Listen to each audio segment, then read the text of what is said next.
Hello and welcome to Disenthrall. Today we bring you Travis Hallman to talk about his questions on anarchy. Travis Hallman is the lead administrator for the Ask a Libertarian Facebook team, whose mission is spreading awareness of libertarianism and informing non-libertarians, while empowering those who support liberty on a daily basis. Travis Hallman's favorite quote is, "If your only tool is a hammer, then every problem looks like a nail," by Abraham Maslow. Travis Hallman is a libertarian because he cares equally for the low class, mid class, and high class, the minorities and the majorities, the fortunate and the unfortunate. Thank you for joining us today for a conversation. Travis, welcome to the show. Thanks for having me, Mr. Smith. Awesome. Yeah, so part of my activism, as longtime viewers would know, has been recently, over the past 6 months, moving into the political sphere, because there's a lot of people that pay attention to politics because it has control over their lives. And so if I can sort of slide in front of all those people paying attention to the silly game and sort of use it as a platform to speak a little bit of truth to people, then I'm going to try it. And at the Ask a Libertarian platform, we had a pretty cool AMA talk, and I appreciate them for having me on. Yeah, and as you said, that kind of struck up a conversation between us on anarchy, voluntarism, which I would call the logical conclusion of libertarian principle and thought. And I wanted this time together today to just be sort of an informal discussion where you're curious about how things could work and would work and wouldn't work and might work, and what may or may not be scary or may or may not work or function as well. And I don't think there's enough of those conversations online, because a lot of people have the same questions. When I talk to this person and that person and that person, they all pretty much ask the same things. So if we can have one of these conversations live for everyone, maybe we can answer everyone's questions at once. I think this is going to be fun, and I'm excited and looking forward to it. So I'm going to kind of like let you drive the show, though, because this is your conversation. I'm just sort of here to answer questions and to kind of ask questions back at you to make you maybe think about a few things. So take it away, Travis. I'll preface the first section of questions with telling you how my day has gone so far today, to express that I've had somewhat of a random day. It started off very normal, doing work online for the Ask a Libertarian page, but then I had time to kill, so I searched on YouTube how to make jelly beans. They're just a bunch of different sugars and different types of corn syrup to powdered sugar to concentrated sugar, and just a bunch of different flavors and sugars. And it's something that's really interesting, but very, very random. And I also challenge my mind politically to think of things that may be very, very random. So this first section could be categorized as miscellaneous. So, Mr. Smith, once elected not governor of Texas, would you fear assassination? That's a great opener. Yeah. Yeah. So my strategy has recently changed after my conversation with Larkin Rose. I don't know if you saw that. And after watching his debate with Adam Kokesh. Previously, I'd kind of followed the Kokeshian plan of, if I'm elected not president, I'm going to march to the White House after being sworn in and sign an executive order freeing the people and peacefully dissolving the federal government.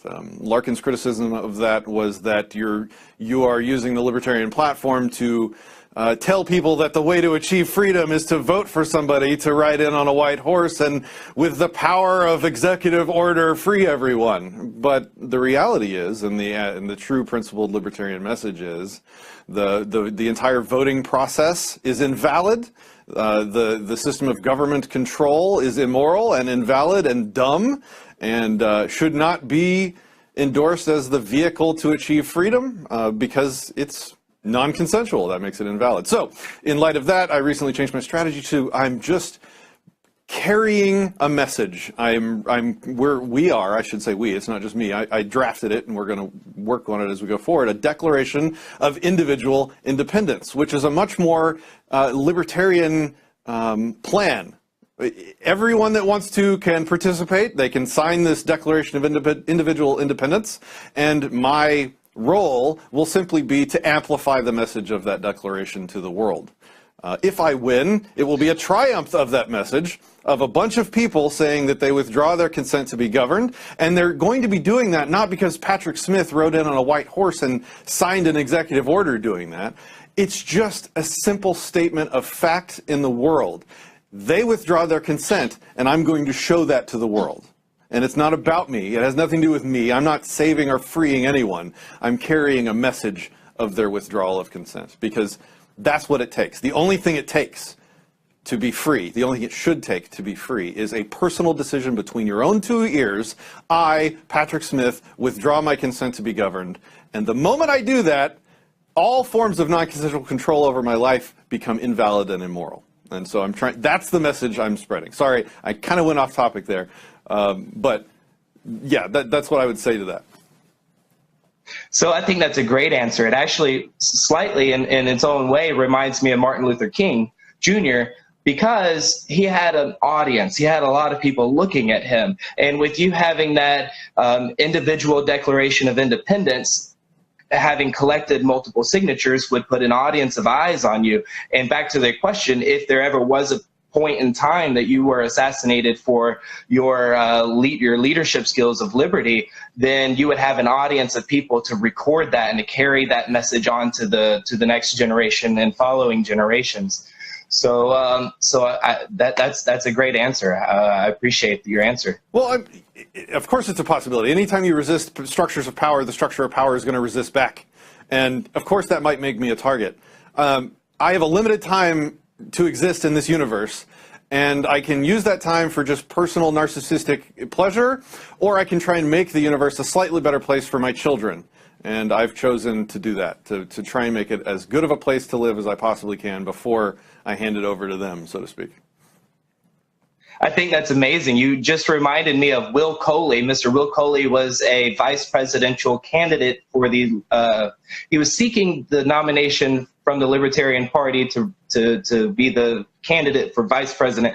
That was a mouthful of words. I'm sorry. But he got really excited at one point, and he was during the debate, and he was saying, "Hey, I know people that's been injured and even died standing up for freedom in their own lives and been incarcerated," and gave examples. And then he said, "I will fight for your liberty. I will die for your liberty." And I just thought that was really impacting, because his heart, his neck, and everything would be willing to be put on the line for our freedom. I don't want to change the topic before I just, give you another moment to add any other thoughts to it, but I do have another question for you. No, go for it. Okay, great. This is, I feel the need to remind everybody that this is in the miscellaneous category. So the date is November 7th of 2018, and you've been elected not governor of Texas without any resistance from the state. Coincidentally, China successfully created the world's first time machine, and the oil companies in Texas are wanting it so they can use their advanced technology to drill oil from the past. Would a Patrick Smith not governorship prohibit the oil companies from purchasing a time machine? If so, how and why? If not, why? This is a very interesting question.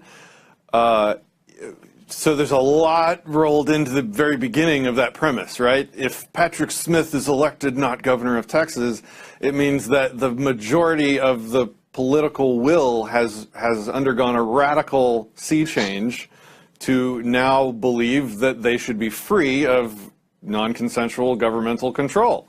At which point the Texas government would cease to hold sway over their lives, as would the federal government. And of course, Patrick Smith has no power to control what people do. It's all to voluntary association and the free market. So that, I think, is the basic answer to your question. If Patrick Smith wins, everyone's free, and Patrick Smith doesn't have power to control time machines and their usage. I recall watching one of your prior episodes that you had looked like a skull, and you would present it and say, "This is devil's advocate." Yes.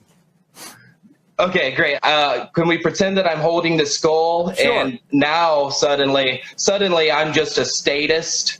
It's very temporary, but so in this regard, you would allow for Oh, okay. No, you're good. Yeah, you can hold it on my behalf.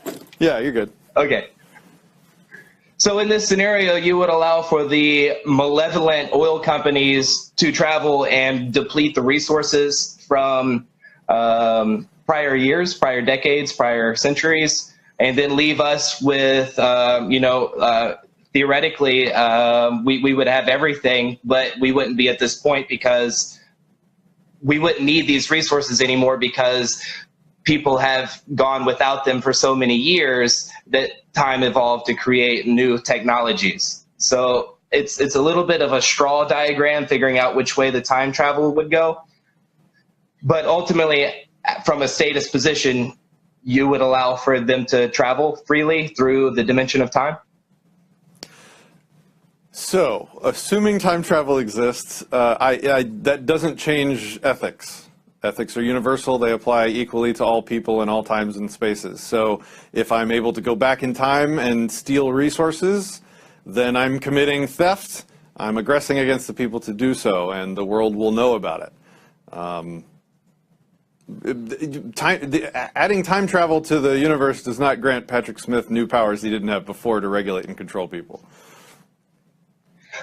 Wow. I'm really grateful that I asked this question because it really exemplifies how closely you hold ethics to your political views. That even that I realize that as a libertarian, we support our natural rights to travel. We think about traveling on a flat surface like a road or walking on a sidewalk or through the air, but we don't typically think about traveling through another dimension because it doesn't exist in a way that we can travel through it in a different way yet. So, that avenue being time, and even if it's such an abstract sci-fi like form of travel, you would still hold your ethics closely, and not only the ethic of freedom of travel, but also the act against aggression. So if someone did aggressively steal, even if it was from the past, there would still be repercussions in the present time.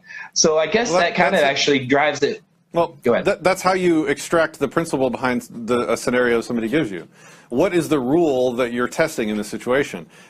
Does ethics apply across time as well as across space? And if I were to say, oh no, well that's not okay, we get to stop those people from traveling through time for the purposes of theft, that means that time is not a factor. That makes ethics non-universal across time, which means that there's some really dangerous implications for right and wrong based on, okay, well, is it right today? Will murder be wrong tomorrow?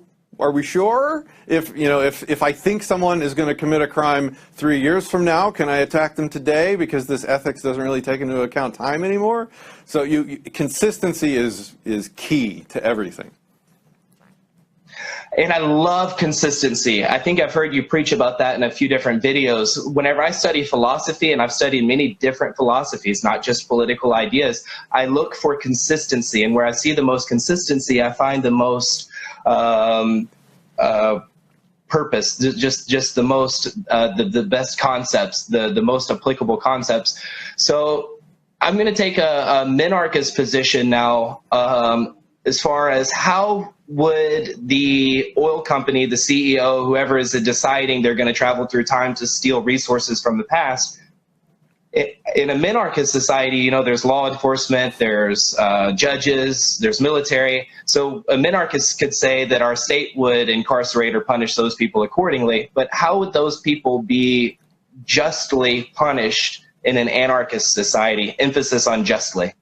I don't think you need the time travel device to illustrate the point for that one. It could just be what's to stop in a free society, what's to stop an oil company from going and taking over the oil fields of some other private property owner. I don't think the time component is necessary. Unless I'm missing something, let me know. The way companies work, and I've been at the executive level of companies competing in business in the free market. When your company reaches a certain size, to get investors, to have other people take you seriously as a enterprise, you have to form structures of management that meet certain standards, such as a board of directors. If you don't have these structures of management. If you're just basically a lone wolf CEO owner that does whatever he wants, you're going to find it very difficult to work in the market, to function in the market. The reason why is because these structures of hierarchical control and regulation serve to make the business more stable and more valuable over the long term. They, if you're wanting people to buy your stock, let's say, and you don't have a good solid management structure in place with oversight of each other and cross-checking and, and bringing in experts and asking them to join your board of directors to advise on issues X, Y, and Z, then you're going to have a much harder time getting investment and a much harder time convincing people to partner with you in whatever kind of joint ventures you might be involved in. So based on that, it's definitely, in my opinion, absolutely certain that in a free market, in a free society without coercive forms of government, you're still going to have these management structures. If you have a large company, you're going to have a board of directors. The CEO making these decisions is going to answer to this board of directors exactly like they do now. This means that that's how the feedback comes from the market to these companies. If a CEO, let's say he decides to form his own private army and go try and raid somebody else's oil fields, the public ill will that will generate will scare the hell out of the board of directors. Investors will start running for the exits. Their company's value starts tanking. Board of directors comes in and puts a stop to it immediately. They call an emergency session and tell the CEO, I don't know what the hell's wrong with you, but you can't do this. We're not an army. We can't go and rob a bunch of people's oil fields just to get a bigger monopoly on the price of oil. People will stop buying from us. We'll go out of business tomorrow. You're fired. We're going to get a new guy in charge. That's the free market. That's free association working. And doing that across the time dimension is not going to make much difference either, because people are going to know what happened. Great. I think that was a very astute answer given to a sci-fi question.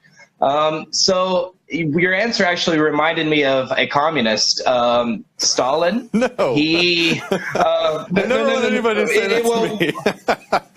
Sorry, go ahead. when you were talking about the oil fields, the CEO and the board of directors of oil companies being malevolent and possibly attacking another oil field to steal their products, it reminded me of Stalin, because that's what he did in Ukraine, where he I believe it's called the Holodomor, where he basically put a tax on Ukraine's peoples for their food, and then that tax wasn't enough to feed the Russians, so they started taxing more and more until eventually it was 100% tax on everything. But the reason it actually reminded me of what you were saying, reminded me of that, is because it was kept a secret from the entire world for over 70 years, maybe 100 years. It happened in the 20s, I believe, and we just found out about 20 years ago. So I guess the question in response to that would be, would there ever be, in a free society, would there ever be an oil company that would be bold enough to make those steps and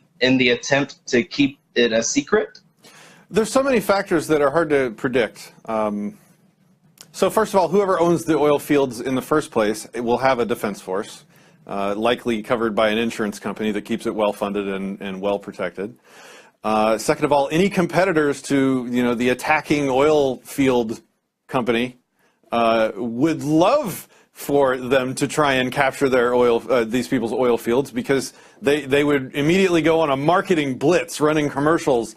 Evil Oil Corp is trying to attack innocent people to steal their oil to get a monopoly on the market. Stop using Evil Corp's fuel now. That would be like it would be handing them marketing candy.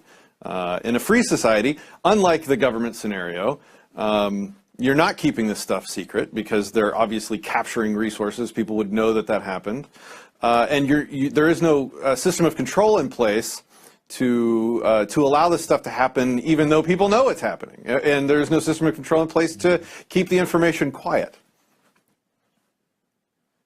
Absolutely. The system that we have now isn't working. I think I would agree with Ron Paul. I'm not so sure if Ron Paul is actually an anarchist, because I've heard him saying things about government intervention in abortions. But he's very well respected, and he said that that he doesn't. He said that when he compares the idea of having no government to the idea of us having the government we have now, we would be exponentially better off without any government at all than what we have now. I don't want to. I'm really glad that this somewhat silly of a sci-fi question turned into a very thorough discussion. So yeah, I'm very grateful for that. I don't want to end the discussion without giving you an opportunity to add anything to it that you would like to add, though. Is there anything that you would like to add to this thought? No. I appreciate edge cases because they serve to clarify ethics. So you will not see me shying away from any of them. Bring it on. Great. So if I can take the questions to a very far boundary and you can maintain the same ethics, then that just proves consistency. And with consistency comes legitimacy of a philosophy. So the next question, it's about zip codes, but I would really like for zip codes to represent a metaphor for just all business transactions across our country. Okay. So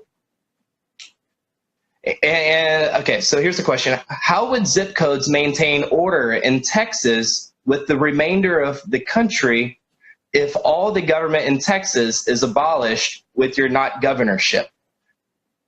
Does the question make sense? How would like postal services maintain being organized whenever it's shipping from one side to another country or another area that doesn't have a government? Oh, yeah, totally. Would there be complications? There are systems of organization imposed on us that are nonetheless useful. Everybody in the country, well, almost everybody in the country has a social security number. That's a mostly unique identifier that can be used in databases across the world to associate information with somebody. Driver's license number, same thing. Zip code, address. These are all useful data points that can be used to provide services to people. There are also plenty of non-coercive examples of the same types of organization in the free market through cooperation. For example, telephone numbers, area codes. That's just a bunch of phone companies agreeing to use the same number for each house or each phone connection. IP addresses on the internet are another perfect example of that. Everybody that's on the internet worldwide are certainly under no coercive system that requires them to use the same IPv4 addressing system, which everybody on the internet has a unique IP address. So if I want to talk to somebody across the world, I'm speaking the same language and talking to the same address. Because all the private companies involved, and there are a lot of them in between me and somebody on the other side of the world, they've all agreed to use the same communication platform, the same metric or the same identifier for each person on the network. There are tons of these, and I call it cooperation, because you have competitors, but they realize that to serve their customers better or best, they do have to cooperate with each other in some ways. Again, mobile phones are an excellent example. Like in the very beginning, there was, you could send unlimited text messages to other AT&T customers if you were an AT&T customer. But to text another company's customer, there were fees, a lot of fees involved. Well, the market said, no, that's dumb. We want to text everyone. And so the phone companies had to create new infrastructure and interoperate with one another to allow you, when you send a text message on AT&T, to transmit across competitive boundaries to reach the other company's customers. So these are just some examples of, I think, the utility that zip codes provide in a free market. I think that's a great point of reference, using the phone companies and IP addresses, because it creates a parallel. And if we can use that perspective and apply it to postal services or zip codes as well, then it creates more legitimacy within the philosophy because it's more consistent. So yeah, I think that's a very insightful answer.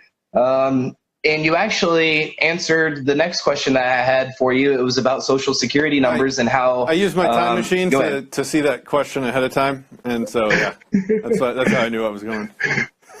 Just kidding. Sorry. Priceless. Go ahead. That's perfect. I love it. So I need to make sure I phrase my questions correctly, because I remember you mentioning the Declaration of Individual Independence. Are you still running to receive the LP nomination to run for governor? Yes. Of Texas? Yeah, and I can talk about that a little bit or a lot, depending on how much you want to hear. I think you will get a lot of opportunity when we go to the next section about agorism versus partyarchy. Okay. I'm just going to ask like a couple more quick questions in the miscellaneous tab, and then continue. So once elected and the government is abolished, then what would a resident of Texas hear if they dial 911? Is 911 a useful service to you? The times that I've needed it, I really needed it. So it's something that you're going to want. So I think we could agree that there's a market demand for an emergency number you can call on your phone to have people come to protect you, or at least to clean up the mess after it's over, which is how 911 usually works, right? It's the cops arrive after everything's over to help out, or to report a crime or things like that. Anywhere there's a market demand. Go ahead. No, please go ahead. One of the biggest responses, or the most common responses I hear whenever I'm talking about anarchism regarding law enforcement and military and judges, is the time, the transition, the phase. So a lot of people say, well, I can support anarchism, but it couldn't be immediate. There would need to be a pragmatic residual, or a pragmatic slow dissolvement of the government. So the question to be asked would be, would there be an in-between period between you being elected and allowing private organizations to replace those government operations? Would there be a time period at which if someone called 911, they would hear nothing? So the transition is something that cannot be predicted. The ethical position, the only moral position to take, is end consent violations now. And that is my only position, and will only ever be my position. To say that, oh, we want to ease the transition incrementally, is just another way of saying, I want to violate people's consent on a gradient time scale between now and a month from now, or 3 months from now, or 5 years from now, or whatever your transition period of preference is. That is equally immoral to saying, for the purposes of keeping people safe, I'm going to violate your consent every day from now on. It's the same argument with just a small time variable changed. I would never support any violations of consent. From the moment I would win, people's consent becomes sacrosanct. That means coercive taxation ends day one immediately, because that's what I'm doing. I'm bringing that message of non-consent, to be governed, to be taxed, to be controlled anymore, day one, immediately. That's how ethics work. It's on or off. It's not a gradient of maybes along the way. In fact, that's a great way to lose if you listen to Rothbard. Does that answer that question, or did you have something you wanted me to expand on? Oh, yeah. So, yeah, sorry, I didn't actually answer the question. So on day one, if somebody dials 911, what happens? Well, in day one, if a water company for your local municipal water supply company realizes that they can no longer coercively maintain their customer base, they still have a massive amount of equipment under their control. They still have a big group of employees, all with the skills necessary for delivering water. They just lose their ability to take tax money to get a paycheck every day. So they have an immediate, strong market motivation to get their butts out and go door to door if necessary to restore their customer base. Except now it would be voluntary, and they would be asking people to give them their service. They could do that day one. Day one, they stop getting an automatic forced paycheck. They better get out there and start selling pretty quick if they want to, keep paying their bills a month or two later. I don't think that it would take very long at all for these people to restore, because there's a demand for these services, otherwise they wouldn't exist in a democracy. If most of the people didn't want water service, if most of the people didn't want 911 service and protection, then it wouldn't exist in a democracy, right? As long as the government exists through the consent of the people. So you're going to have a lot of police with a lot of training on how to protect people. I'm not going to agree that maybe they're good at it in the way that they would have to be in a free market, but you're going to have a large labor pool with skills and training and a love, at least, for that line of work that are going to want paychecks. Well, they better figure a way real quick on how to properly satisfy a market demand that they haven't had to worry about before. Hey, do you want a great example would be like insurance companies. I think insurance companies and dispute resolution organizations would probably play a much larger role in a free society. So if you want an insurance policy, like a self-protection insurance policy, one of the things that's definitely going to come with that is an emergency number you can call where people with training would respond very quickly. So I think the market demand, being as high as it would be for these things, would impel people to very quickly reorganize their structures that used to be based on coercive free money into, hey, please let me serve you now for a low fee of $29.95 a month. We'll respond to your 911 calls, or whatever it ends up, what the price ends up being as part of your insurance policy or something like that. Does that help? Absolutely. Your answer reminds me of a quote. I'm 90% sure Larry Sharpe said it. He was asked the question, but who will build the roads? And he said, the same people that are building the roads now. And whenever I analyze your answer and the things I've heard in my research of who would build the roads, who would offer the services that government isn't offering anymore, such as law enforcement and judges and things of that nature. I'm sorry, I was getting to a question with that. It's just fun to think about. Here was the question. Okay, go ahead. I just had like a fun thought. Okay, sorry. Go ahead. So I'm slightly familiar with the Libertarian Pragmatic Caucus, which what they would do is they would slowly edge people off the government, slowly remove the government to eventually a libertarian society. But the question is there an opposite libertarian caucus that would do it more quickly? And if so, what would be the name of that caucus? The Mises Caucus. They seem to be the Libertarian Caucus in the Libertarian Party, as far as I can tell.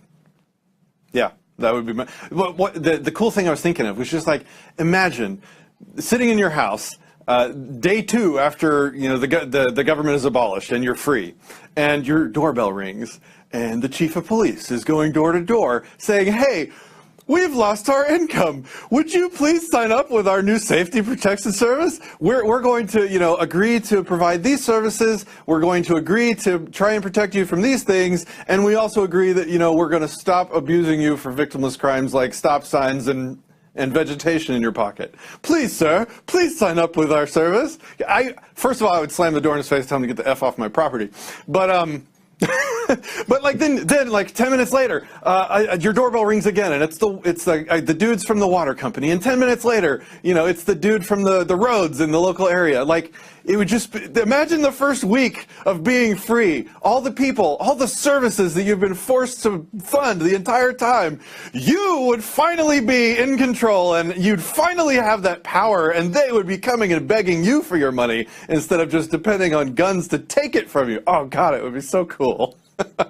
I just got excited. People would no longer be deciding the direction of our country through a vote. They would be deciding the direction of our country through their dollars by answering those door knocks whenever people asked for money to fund law enforcement. You reminded me of a quote by Mr. Darrell Perry, who ran for president in 2016, seeking the Libertarian Party's nomination. He said, he was actually discussing the military, United States military, and he said they should only be funded through donations and bake sales. That's awesome. I thought it was, yeah, it was a good one.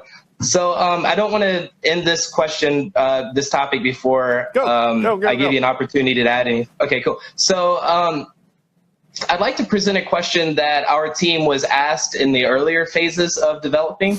We were Debate a Gary Johnson supporter Facebook page, and then after the election, we transitioned to Ask a Libertarian Facebook page, which gave a more broad audience appeal for us. And one of the questions that we were asked was perfect for this miscellaneous category. It was it was slightly disturbing, just to be honest.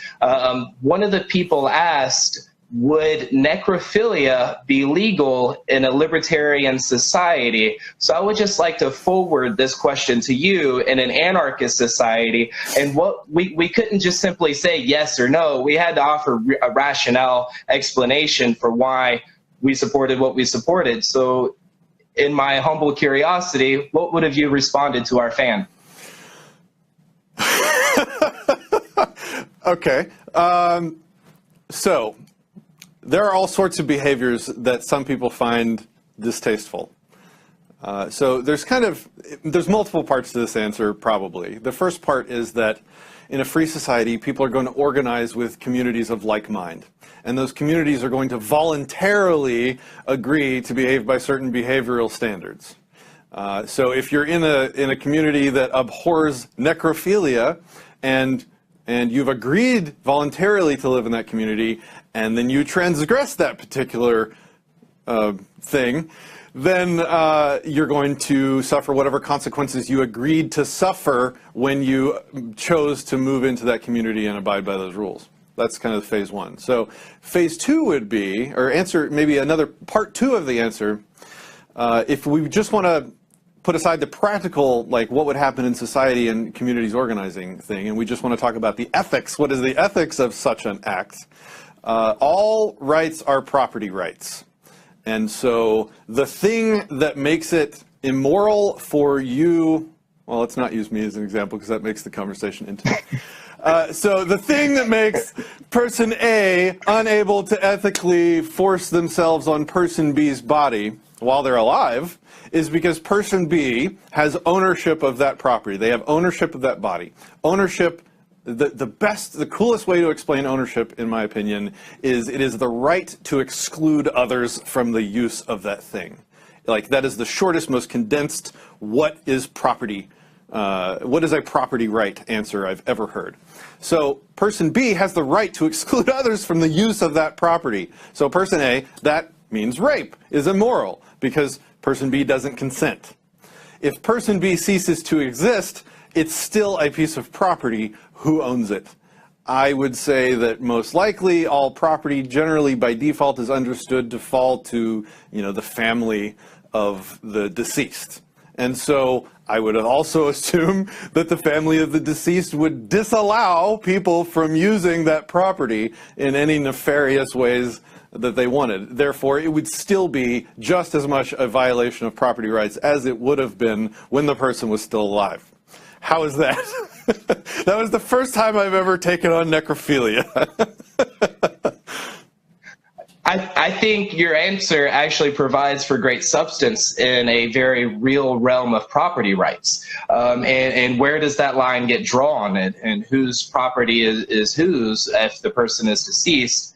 So the next question regarding that would be, if the person is deceased, okay, in an anarchist society, if the person is deceased and let's say, person B is deceased, then person A engages sexually with them, which is very disturbing. But at what point would there be a punishment involved? So I think it's a very serious issue because the family members of the deceased person, who would they call for there to be a just punishment for the person that violated the property rights of the deceased person? So again, this is a practical discussion based on our predictions on how a free society would work. So this is very difficult to do because if you think back to the times of slavery, if I was trying to convince you that slavery was immoral and it should be ended today, and you responded by saying, well, how would the cotton get picked after we free the slaves? You have to explain that to me and prove that it'll work before I agree with you that it's a good thing to do to free the slaves. No, well, let's do the right thing today and free the slaves, and we'll figure out how it'll work when it works. That's kind of the same thing we're doing here. We're just going to try and fun and playtime predict how a free society might work, but I'm not saying that the ethics of it hinge on the practicality of my ability to predict how it's going to work in the future. We have to absolutely end slavery today, and if that means more necrophilia, which I don't think it would, but if that's the outcome until we figure out how to handle that situation, it doesn't matter because it's important that we end slavery today. So that's my preface to that. So practically, how would I predict that might be handled? And again, we don't have to use necrophilia. Sorry, we don't have to use necrophilia. I haven't said that word a lot. Imagine that. We don't have to use that example to illustrate it. It can be any property violation, any trespass. You know, person A comes on person B's property. I shouldn't say it that way. Person A enters person B's. This is a lot of landmines here. So, person A trespasses on person B's property, damages something. How is that going to be handled in a free society? Is just kind of like it's an equal conversation without the overtones. So, or undertones, Undertaker. Anyway. So how would you answer that without the undertones? So, anytime someone damages your person or property, you're owed restitution. And that's just a fancy way of saying, that's like a layer on top of a layer on top of a layer of just saying the non-aggression principle. You do not have the right to initiate force on peaceful people unless it's self-defense. Well, that's what the initiation part means. So if somebody initiates force against you, you can certainly respond with force. Why is that? Because all rights are simply a reciprocal understanding between sentient people. And when somebody signals to you with action that they don't respect your property rights, you no longer have a requirement to respect their property rights.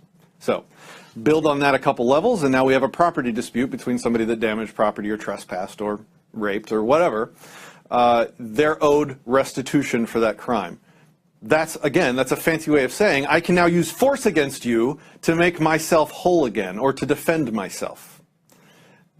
I think in a civilized society, you're not going to have a great demand for vigilante justice being a thing, because that's usually messy, it's usually error-prone. People want a justice system. There's a demand for that now. That's one of the biggest objections I get when I start talking to people about a free society without government. Well, how will we have a justice system? We need that. We can't lose our justice system. There's a demand for that.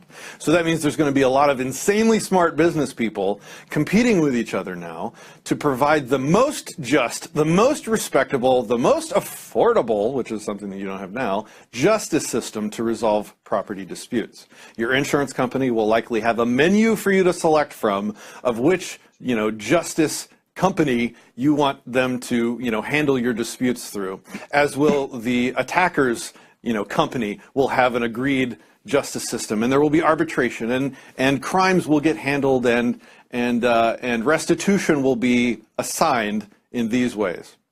Again, it's a consensual system, unlike what we have now. And just before we continue on, I wanted to do a quick mention for everybody who's watching a live stream, Case and Video Guy here. If you're watching, you'll notice there on the bottom there's a fb.com/disenthrall. If you want to play Stump the Anarchist, you're welcome to do that. If that's all right with you, Travis, I'd love to.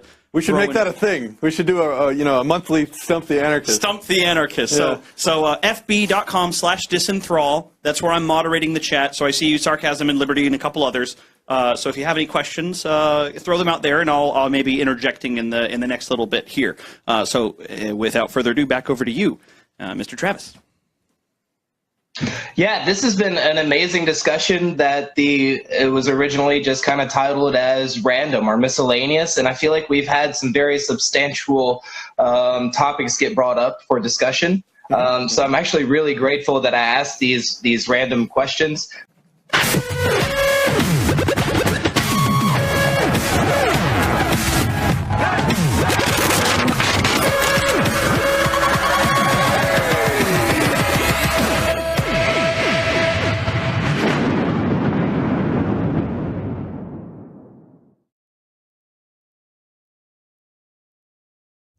Ask a Libertarian Facebook fan page is spreading awareness of libertarianism and informing non-libertarians while empowering those who support liberty on a daily basis. This is your opportunity to be empowered, and let us advocate libertarianism for you at facebook.com/askalibertarian.